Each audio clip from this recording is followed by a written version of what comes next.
A face-off between candidates with radically contrasting visions is emerging in a French election still too close to call. The vote set to go down to the wire, with the round 2 to commence next week. Here's Amelia Ballinger. An historic breakthrough spurred on by anti-establishment anger. And Marine Le Pen is one step closer to presidential power.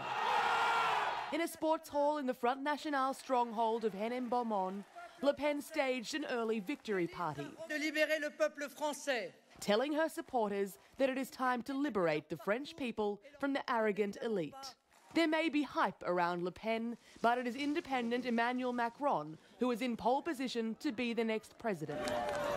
Macron took 23.75% of the vote compared to Le Pen's 21.53%. And at his results party, he spoke of his quick rise en France et en Europe, and said his first-round win had opened the door to optimism, a new path of hope for Europe and the world.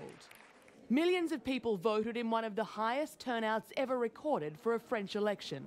At the 66,000 polling stations, queues snaked into the streets. There were similar scenes in France's overseas territories, and French citizens waited for up to 3 hours to vote in Montreal.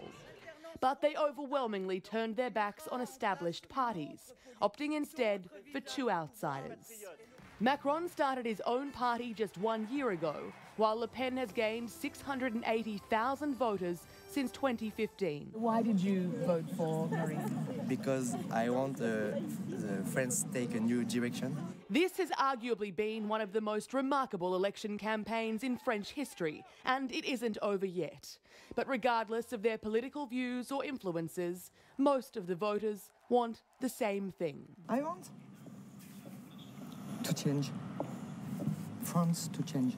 In France, Amelia Ballinger, 9 News.